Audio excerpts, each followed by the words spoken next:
Richard Skipper celebrates. Every show is a celebration.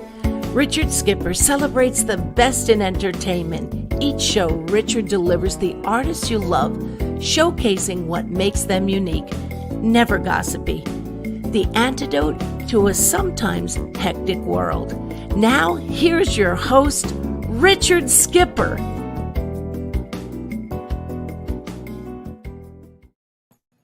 Happy Sunday, everyone, and welcome to a very special edition of Richard Skipper Celebrates.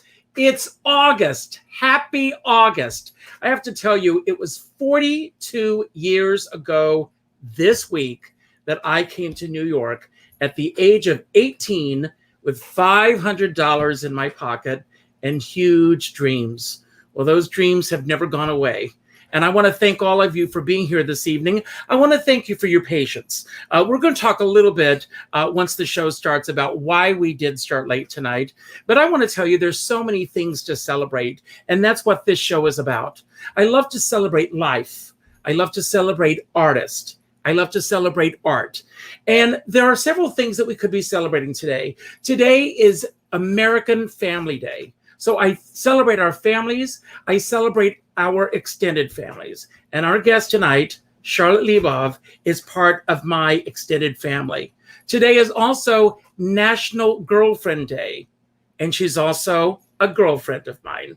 And today is also National Friend Day. And we are going to prove that she has a true friend. And we're going to talk about that for a moment. Because when we tried to go live at 7 o'clock tonight, every gremlin that could come out of the woodwork came out of the woodwork. So full disclosure, Charlotte is not at her home right now. She called a friend and said, I'm in desperate need. I need a computer. I need a place to go. And without batting an eye, her friend said yes. That's the epitome of friendship. And also, the show must go on, and here we are. Our very special guest tonight, Charlotte Libov. Hi, Richard. Delighted and relieved to be here.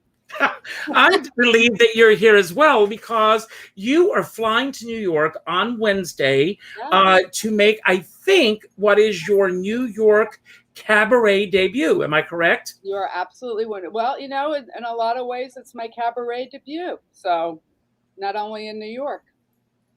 But well, we're gonna get to that in a moment. But when I look at your life, and I have done all the research and everything, I'm reminded of that old adage: life happens when you make plans. Because it seems like every way along the way in your life, you made plans, and well, look at tonight. You make plans, and somehow a monkey wrench comes in, but you take those plans and you make something wonderful out of it. Because I'm all about celebrating, Charlotte, I want to start there. What are you celebrating besides the fact that you are coming to New York to make your debut? Well, I'm totally celebrating friendship because, like you said, I could pick up the phone and call my friend James Cubby and say, mind if I come over and use your computer? No, not at all. Come on over. So I think that's very celebratory. Mm-hmm. On a Sunday night. On a Sunday night with absolutely, just picking up the phone and no explanation needed. And that's a phenomenal friend. And I was listening in on the phone conversation, so I can attest to that. Cubby, you got Chrome? Yeah. Yes. There's certain things that you need in order to make this happen. I will tell you, I started doing this show right as a response to COVID. And the thing is, and I've said this in previous shows as well, all of us who do what we do and do it virtually have such an appreciation for the tech guys and the people that are out there working to make this happen. Exactly. And speaking of tech, I want to hear a little bit, let's talk about what's going to be happening this week with your debut at MetroZoom. Right. You're doing this at Studio A, and I think their studio is in Long Island. Is that correct? Long Island City, yes. Long Island City. Bernie Freshpan, so we'll give out a shout out to him and to all the people and the places that come together to make this happen. Let's talk about collaboration. Let's talk about the people that come together. First of all, how did this show come to be? You won a contest. I won a contest. And it all had to do, and it's all due to technology, like you're saying. Because without technology, let's face it, I mean, we all had a really difficult time during the pandemic. And what saved a lot of us, because we couldn't do the things that we ordinarily do, in my case, go out and sing locally at the open mics that I was singing at, is that I hopped on Zoom and I met a phenomenal community. I mean, I'm plugged into the New York cabaret community. I was not plugged into I wasn't even plugged into the New York cabaret community when I lived in Connecticut, a train ride away. But through the magic of technology, I have wonderful, wonderful friends now that made this all possible. And without those friends, I would not be going into New York on Wednesday. Well, I mean, before even Zoom, you have a very successful page on Facebook called Sing Out. Right. And everyone who's here right now, if you're not a part of that page, sign on now.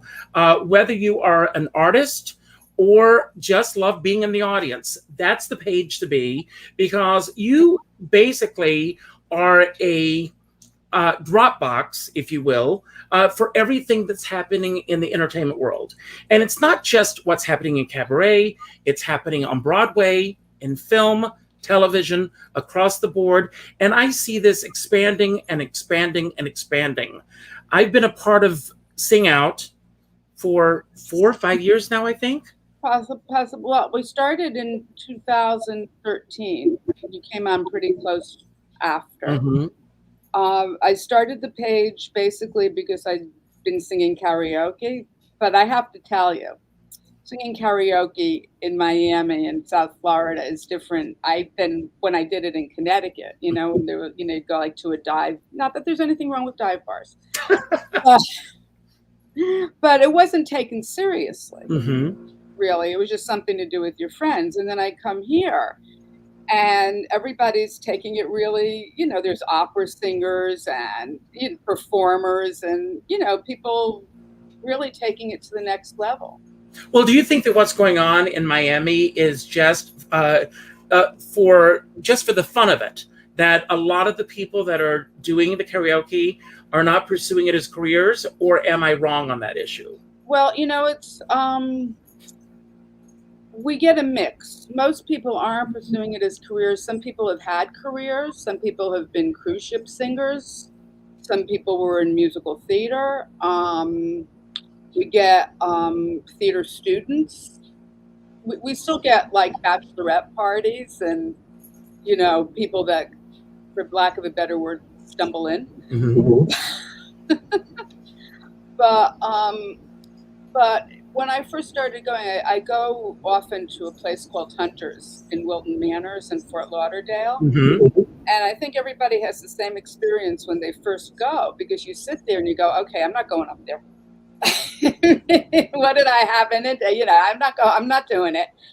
And because people are really good. But the thing is, because they have a great stage, they have a great sound system, and that place attracts good singers, whether it's karaoke or open mic or not. And then, so I got hooked.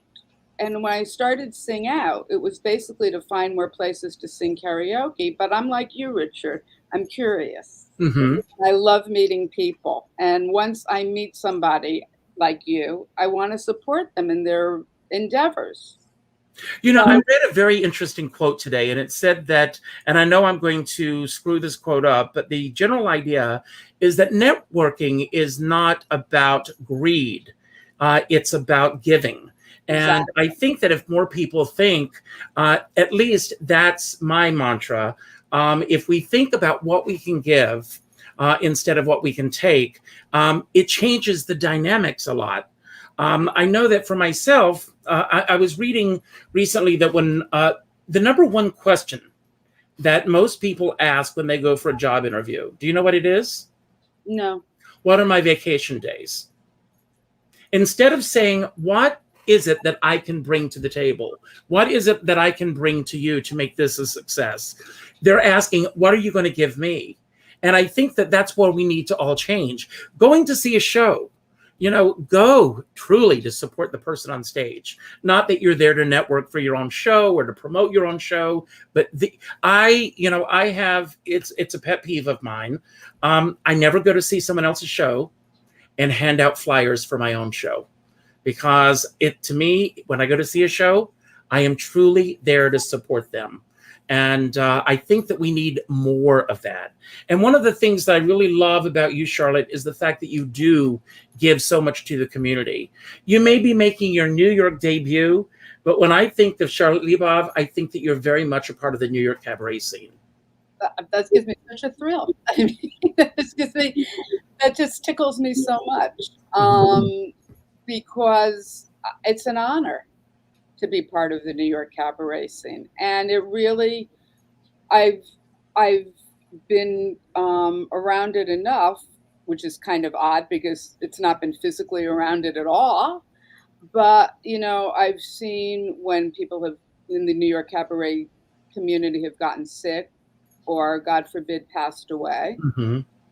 And I've seen how it affects everybody else. And people really in the New York cabaret community, we really do celebrate each other, each other's successes. And that's what's really struck me, was that it's a family, it's a community.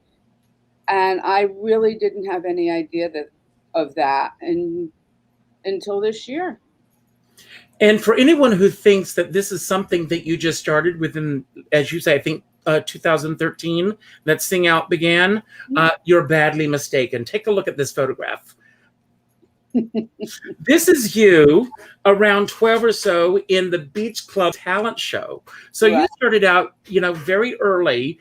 I want to go back to your childhood and where your love of music truly began. First of all, where are you from originally? I'm from New Haven, Connecticut. And can you tell us a little bit about the household that you grew up in? Well, it was a 3-family. And, you know, Norman Lear came from New Haven. Oh. And, you know, when you look at the opening of All in the Family, you know, you see those like row houses. He's written that he was very much influenced. So we lived in a 3-family house. My mother was a tremendous influence. There are people I know that are watching this right now that remember my mother as a piano teacher many, many, many, many years ago. She was a wonderful pianist and entertainer. And she would never talk about her age, but it was always a point of pride for me that she played for the silent movies when she was 15 years old in Brooklyn. She was extremely talented, and she loved playing the piano, and she played virtually every day of her life up until a few weeks before she passed away at the age of 98. And everybody loved her. My mother had more boyfriends than I ever had or will have, because she was sweet and adorable, and she played the old sentimental songs, and, you know, bees to honey. So, now, what was the kind of music that you grew up listening to in your household? It was mostly, well, my mother could play anything. Well, my father liked music too, but I mean, I grew up with Al Jolson on his albums, and he was a great fan of John Philip Sousa. I remember those on the 33 and the Thirds. the big records. Mhm. Yes. And my mother could play classical, but she really didn't like to. My mother played stride piano, and she played some of the old Great American Songbook, but she just liked to jazz it up. She just liked to play and sing, and for her whole entire life. So that definitely had an influence on me. And did you listen to cast recordings? Did you listen to? I had the membership at the Columbia Record Club. I got in trouble with that. Really? I can't imagine. What did you do? I thought that they were all going to cost a penny. So that's how I read it. We all did. But I can see the first cast recording. I think the first cast recording I had, was Flower Drum Song, which I loved. West Side Story came closely thereafter. But now, did you have a lot of opportunities when you were in school? Were you exposed to the arts? Was there a great arts education program in your school? Well, first of all, the Schubert Theater. I didn't probably take advantage of it enough, just like I didn't take advantage of Broadway enough when I lived in New Haven. Mm-hmm. I did some, but we had the Schubert Theater there, and Man of La Mancha was with Richard Kiley, was one of the first shows I ever saw. I know I saw My Fair Lady. I don't remember who was in it, but it was just the storied Schubert Theater where the shows opened was just down the block. Also, Long Wharf Theater opened when I was in high school, and they used to give free tickets to when you were in high school. We had the Yale Bowl. I have to confess, I had a misspent youth. I was a goody two shoes. I talk about in my show because I wanted to be a newspaper reporter, and that's really all I cared about. So I was really a goody two shoes. We had Toad's Place where everybody other than me saw the Doors. They saw Jim Morrison. They saw all the the Rolling Stones. All the great rock bands played Toad's Place in Haven. Unfortunately, I did not do that, but I did go to the Yale Bowl. I saw Peter, Paul, and Mary a lot. I was a folkie. I saw Pete Seeger and John Denver. So growing up in New Haven, there were more opportunities that I could have taken advantage of, but there were still some great. And then there was the train to New York, the New Haven line. Do you remember the first time that you took the train into New York City by yourself? I was in junior achievement, and I think one of our sponsors was the New Haven Railroad, and I remember a group trip. I don't remember the first time, but I remember I had my cousin Fran, who passed away quite young. We would go into New York at Christmas and see all the beautiful windows, and we'd go to a show. I saw Yul Brynner in King and I, and then we'd go to Mama Leone's for Italian food. Those were the great memories of growing up. Now, as I said in my introduction, life happens when you make plans. You discovered that you had a slight defect, if we can go there, that took you off course, but it also created a whole new path for you. Yes. If you can elaborate on that for a moment. Well, ironically, I'm drinking lemonade because that's what my friend water for me. gave me.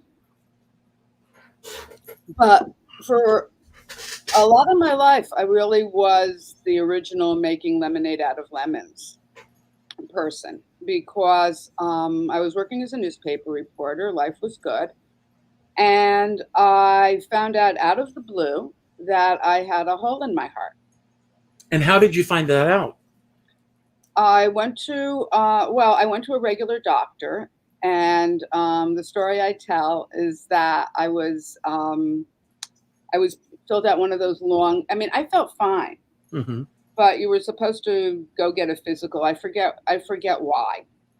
And I happened to go to a doctor that ended up being unusually good. And he listened to my heart, and he noted that I had a heart murmur, and which, hello, born with, seeing doctors since I was a baby, but that was the days before ultrasound. Mm-hmm. You pick these up now at birth or before birth, but there's a certain subsection, usually women, that end up having a hole that isn't life-threatening at birth, but could become later on in life. And I was one of those people, one of those women, which nobody recognized, Mm-hmm. because, secret, I'll tell you a secret. Doctors, when they listen to the stethoscope, and they seem very knowledgeable about what they're listening to, sometimes they're not. I mean, they did, when I was researching, I ended up getting ahead of myself, but I wrote a book called The Woman's Heart Book Mm-hmm. after my surgery. And when I was researching that, somebody sent me a study about medical students missing what heart sounds, I don't remember, it was 47% the times they missed it. Mm-hmm. But I always said that they did that study with medical students because it'd be very embarrassing to do it with doctors. Well, Charlotte, when this happened, did this set you back for any length of time, or were you continuing to work through this process and at this time in your life? I was at that point, I was working, I was a freelance. At that point, I was no longer a staff reporter, but it probably wouldn't have bothered me, because I was so in love with newspaper reporting that, I would still be doing it no matter what happened as soon as I could. But at that point, I was freelance. I was a freelance contributor, regular contributor to the New York Times. I had like a story a week in the Times. Wow. So, and was there ever a time where you felt that, before you became a reporter, was that thought ever in the back of your head that you would pursue a career as a singer? Or was that always something that would be a hobby for you? It wasn't even a hobby, Richard. People get wacky ideas in their head when they're kids. And the wacky idea that I think I got, either independently or through my family, was that piano music was like the ultimate, playing the piano. And I learned pretty young that I didn't inherit my mother's talent to play the piano. Mm. So I kind of felt like I didn't inherit anything at all. And I didn't, in fact, my friend Stu Frimmer, who's sings cabaret in New York, we got to be friends. And I think about maybe 15 years or so or something, or he invited me to Don't Tell Mama. And I remember that I didn't had anything to sing. So I used to go to karaoke in those days. I had 2 songs that I thought fit my voice just okay.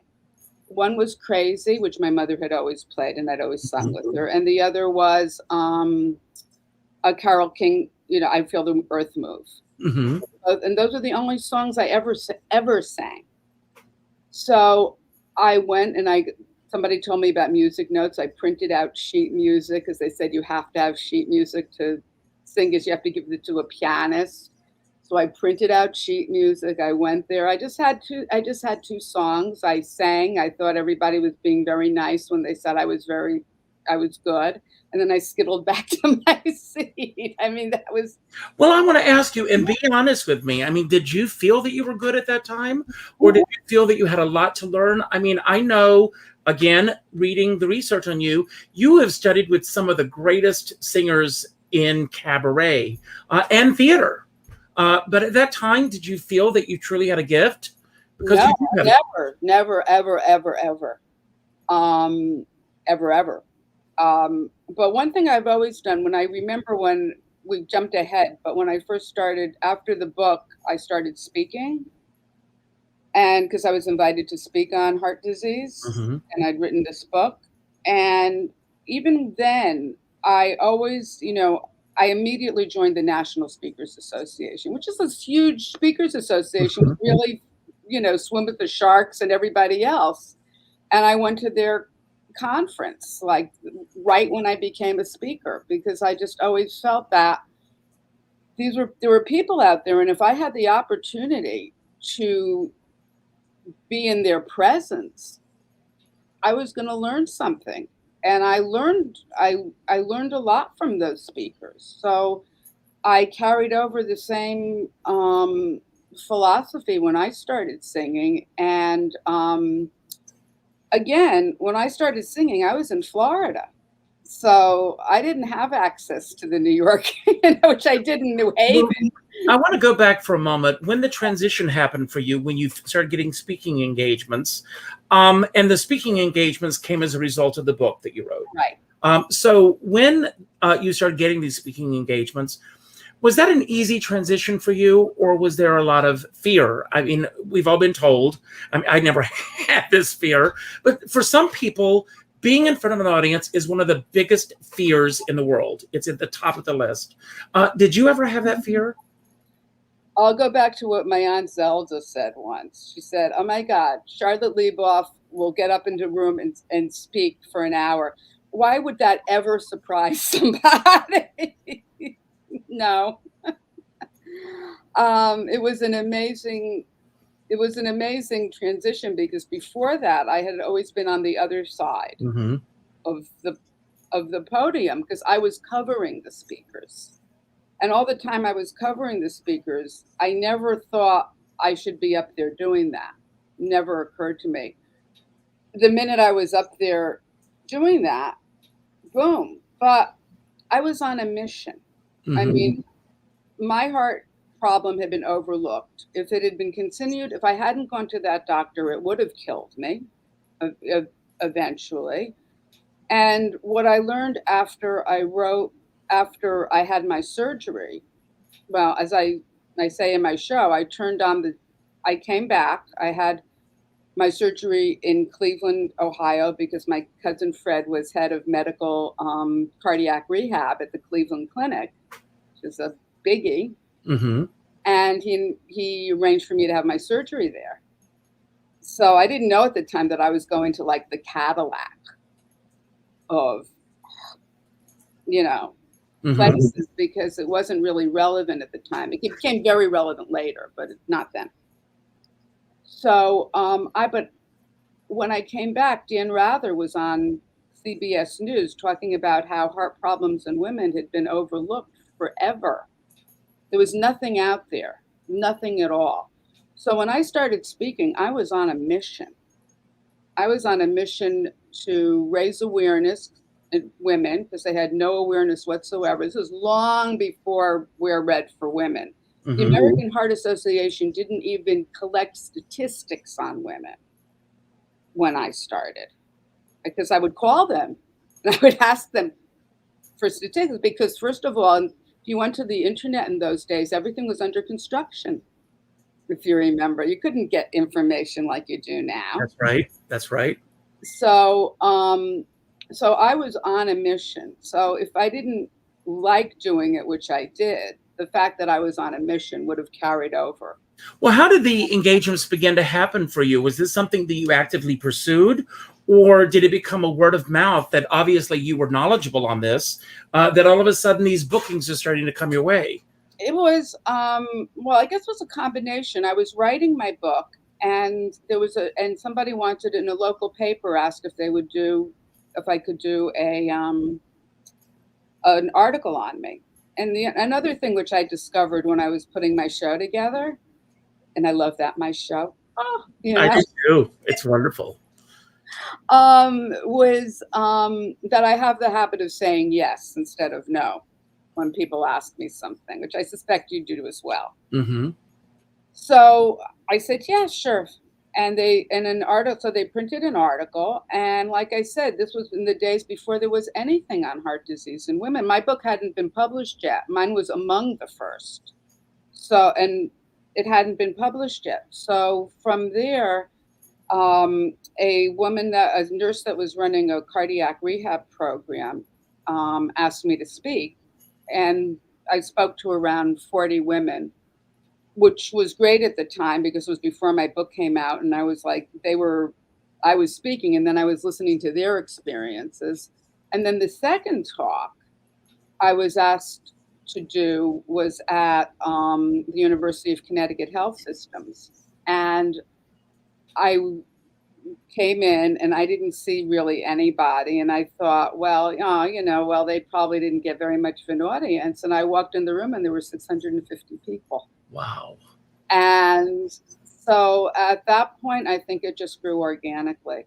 And people asked me. And then when I did join the National Speakers Association, I learned how to promote myself as a speaker because I loved doing it. And I have to admit, it wasn't only the mission. I loved being on stage. In front of that audience. Yeah. And when, where, and how did the move to Miami happen for you? Well, the move to Miami happened. My mother was in Connecticut. I was in Connecticut. And if I wasn't going to leave her, really. And my brother had moved to Fort Lauderdale. And one day he called me, and he said, what would you think of my moving mommy to down where I am? Because, I have to go back and forth. And I said, that sounds fine. And then I hung up the phone and I called a friend of mine. I said, I'm going to Miami. Miami, here I come. Exactly. Mind you, I had not been to Miami. I'd been to Miami Beach. I'd been to Miami Beach for a couple of, 1 or 2 weekends. And I didn't know anything really about what was really going to greet me there. I just thought, it's warm. I can swim year around. I don't have to. I was driving people crazy. I was so miserable every year. It was like my life was ending in October. So that was the only thing. So it was an easy transition for you. I woke up, the day I woke up in South Beach, I really felt completely at home. And I didn't even know we had neighborhoods then. But you see, Richard, growing up in New Haven, I grew up in a walking city.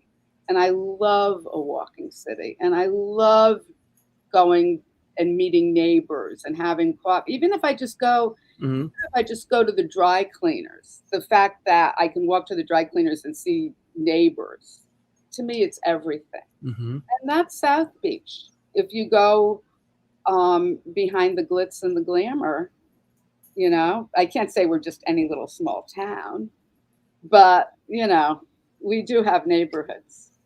Well, I could be wrong, but I'm assuming because of the speaking engagements and everything that you were doing, that these could happen anywhere. So picking up and moving to South Beach, it really just did not disrupt the life that you were living. No, but it gave me the opportunity to work for a newspaper again, and I was really lucky. I thought to myself, I'm going to Miami. I don't know anybody in Miami at all. I knew my brother and my mother were going to be about an hour away, but I didn't know a soul. And how long ago was this? This was in the very end of 2005. Okay. I didn't know anybody.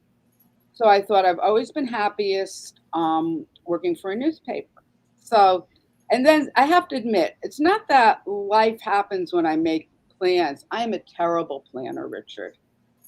I don't know if you remember Daytimers, the appointment books. I do. And I will tell you, I will show you, I still live by that. This is what my book looks like.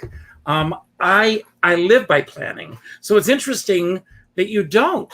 No. And well, I have to now because I need to organize, but I don't know if you remember, I always get the little Daytimers and they used to come in a little box. That's right. And it was so exciting, because you put it all together. I love that stuff. And there was a 5-year planner, and I would toss it out every year because it was like, I don't know what's going to happen in 5 years.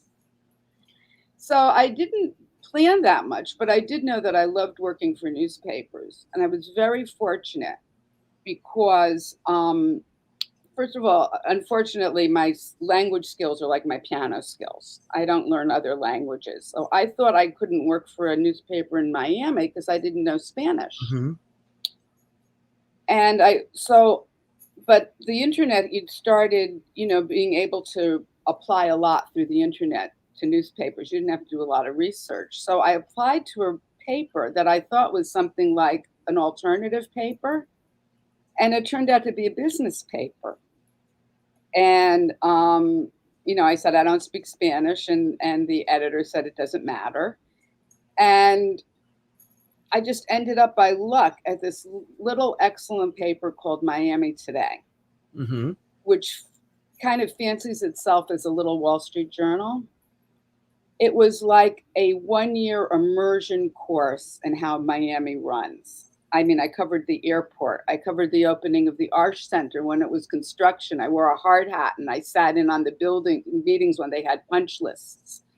I want to ask you about that world because I don't know a lot about, but do you actively pursue the events that you want to cover or do they assign them to you? Well, that was when I was actually covering hard news for Miami. But right now that you mention it, I will give a plug to MiamiArtScene.com. I cover arts and culture. Mm-hmm. So that's like a combination. So I do arts reporting.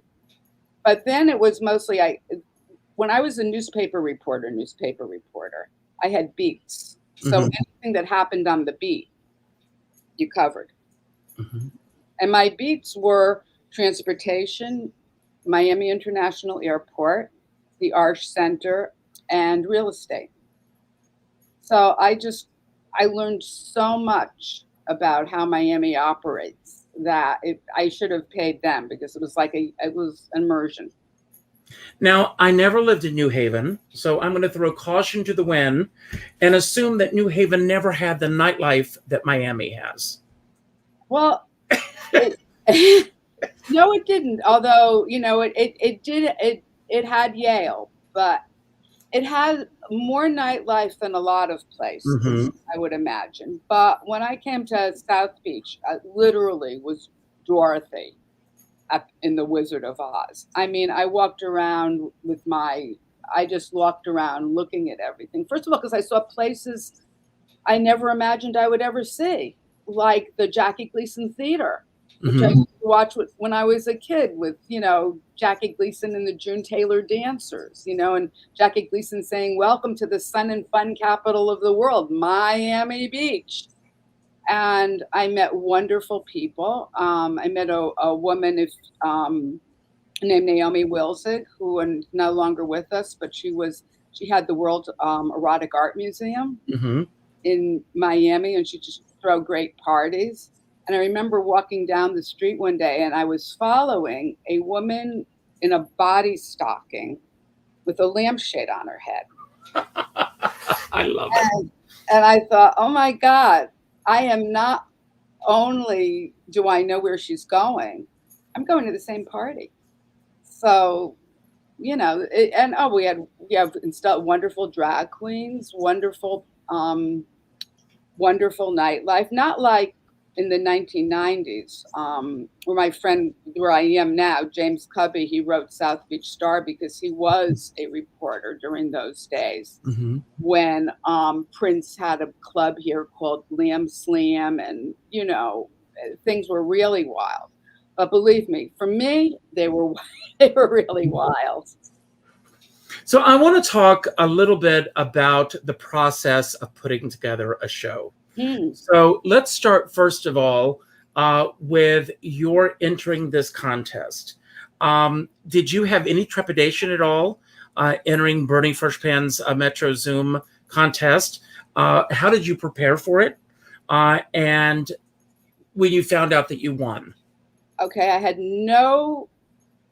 only a teeny little bit of trepidation because I looked at it quickly. I have the good or bad habit of jumping in before I really read everything. I just, okay, this looks good. Boom.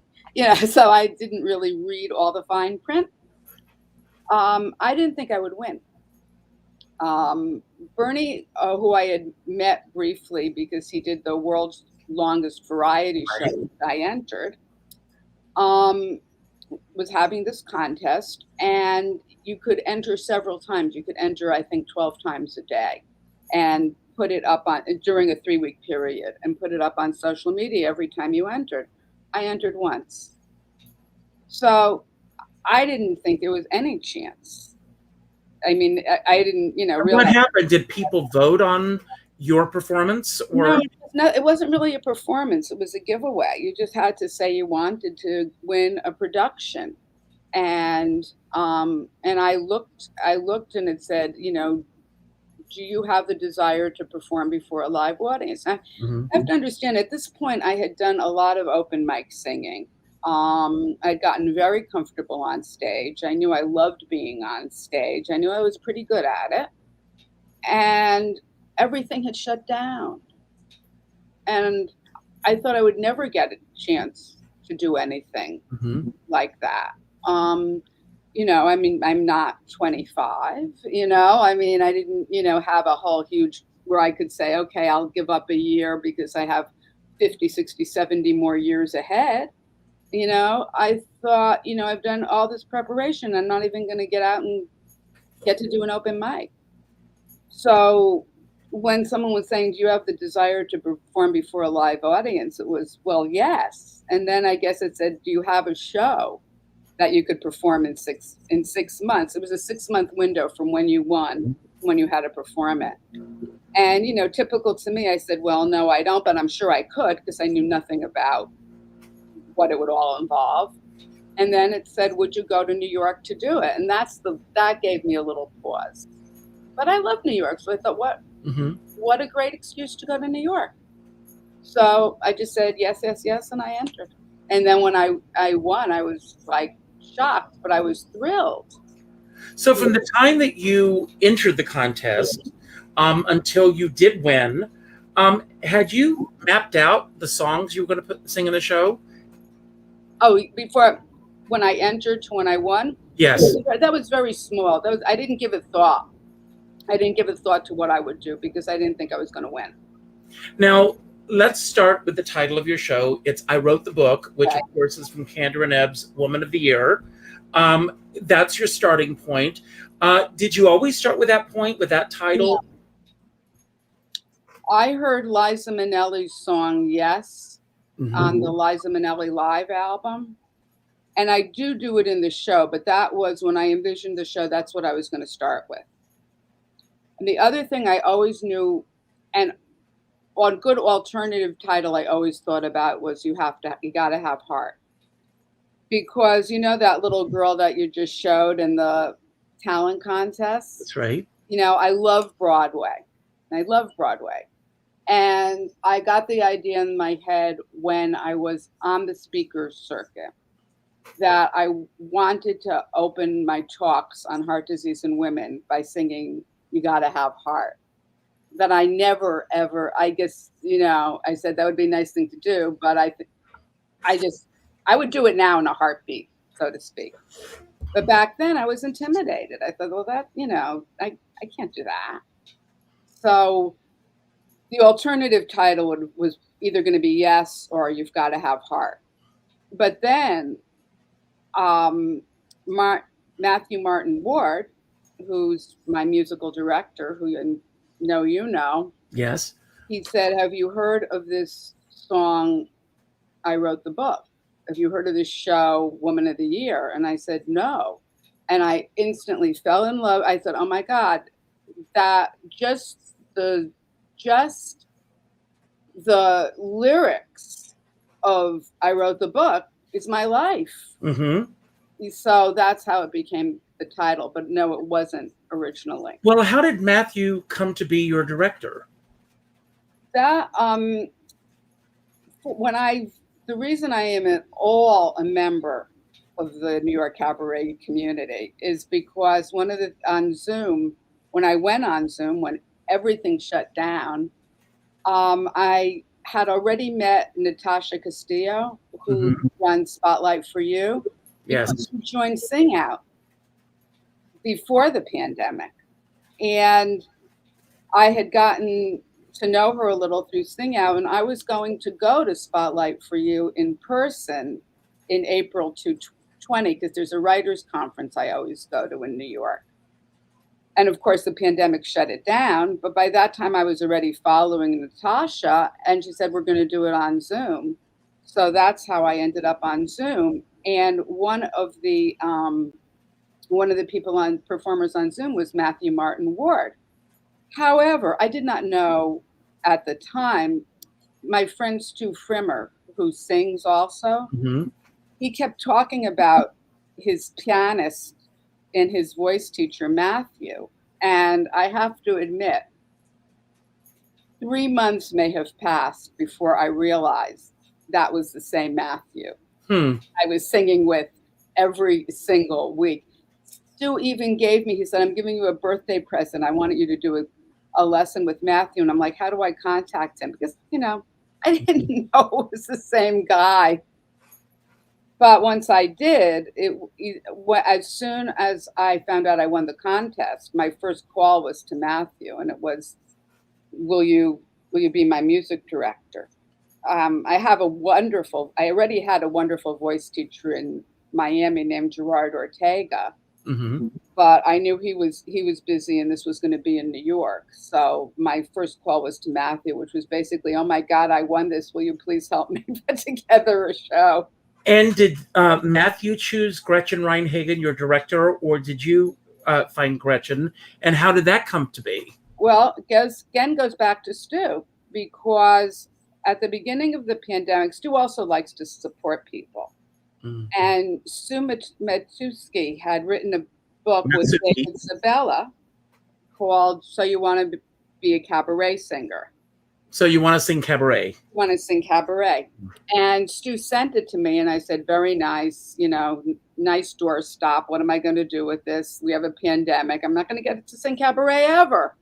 So I put it aside. And when I won the show, I dug it right out.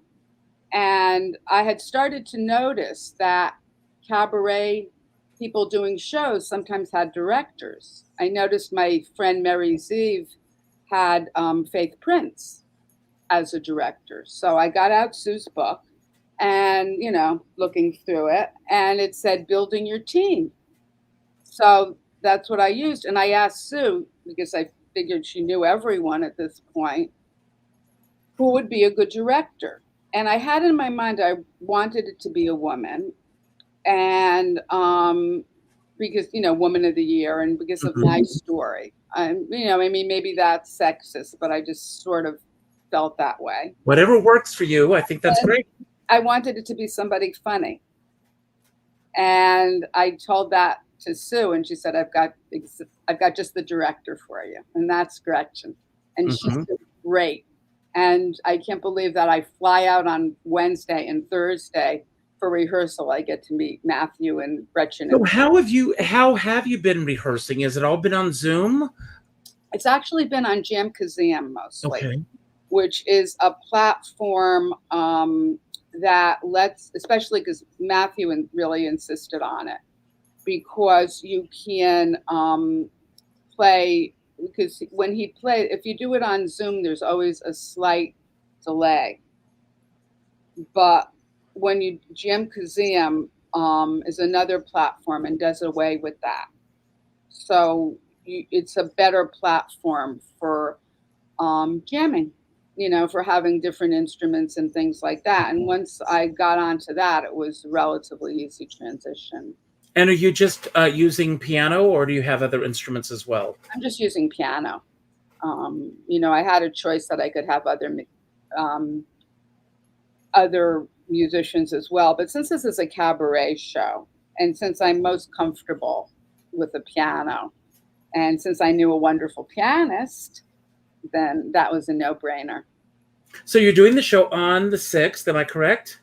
Yes. Wow, this is talk about being shot out of a cannon. So you're doing the show on the 6th, but for anyone who is not able to come and see the show live, it's live streaming as well. Am I correct? Oh, there's no audience. It's all live stream. Oh, it's all live stream. All live stream. Wow, I was going to try to come to Long Island to be in the audience for you. I wish you could. I do too. I'm hoping maybe another opportunity. This is just the start of something big. Oh, So how can I'm people happy with the start of something like Little Medium. yes, how can people get tickets for this?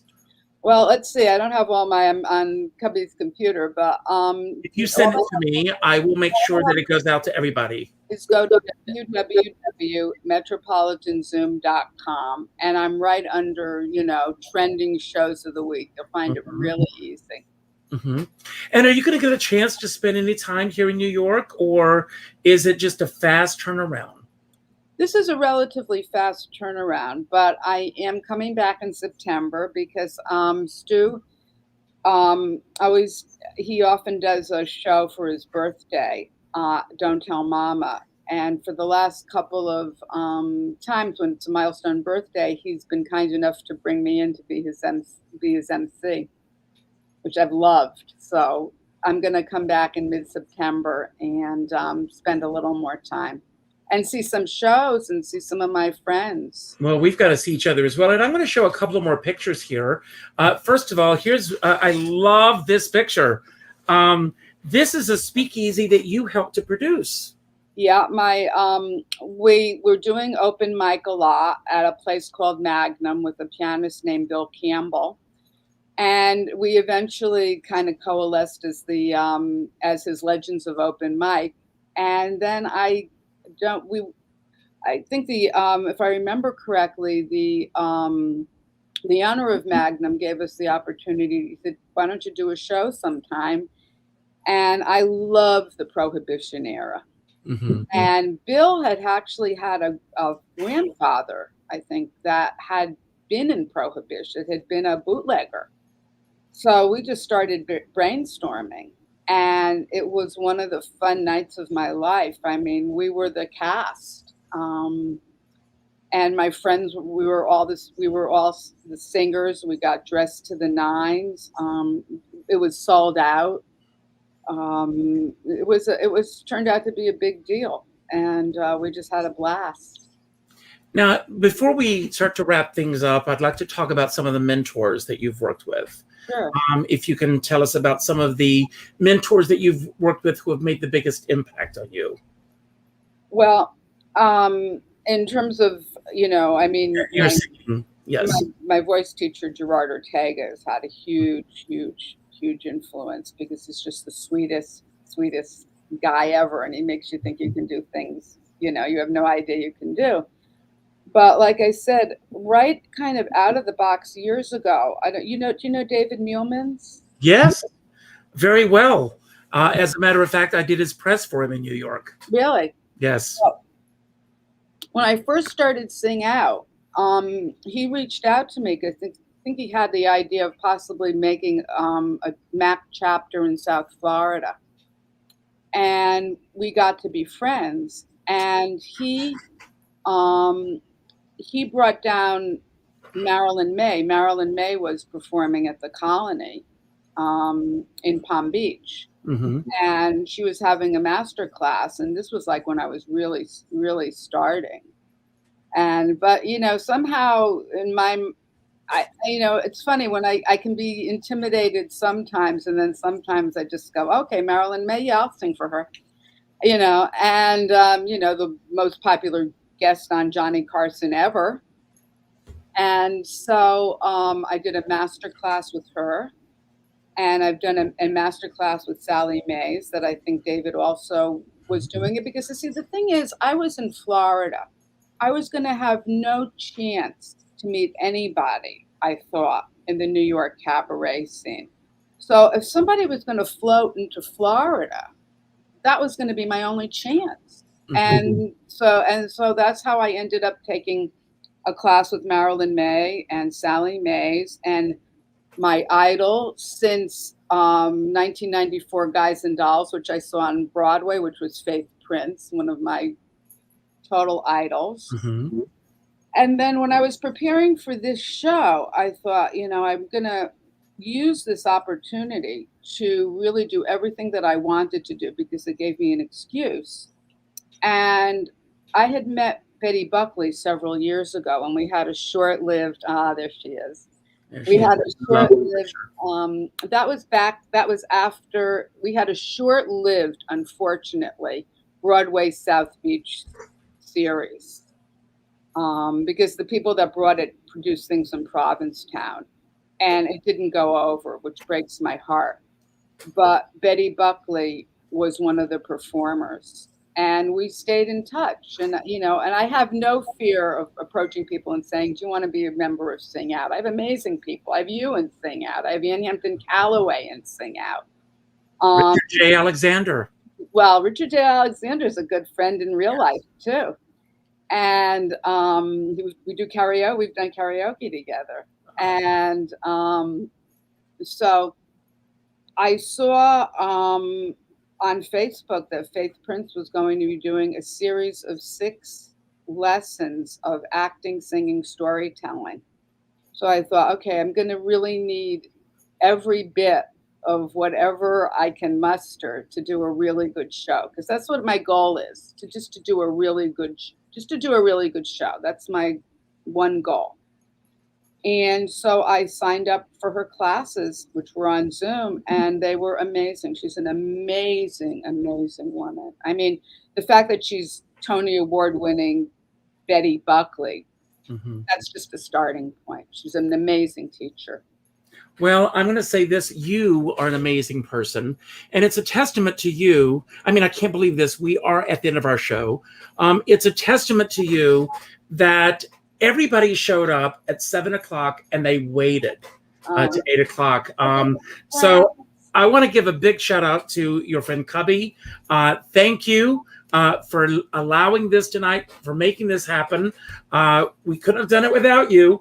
I want to take a moment to thank everyone for being here tonight. I know that I speak for Charlotte when I say this. I don't take it lightly that you could have been anywhere else for the past hour. And the fact that you chose to spend it with us means the world to me, because time is money, especially these days.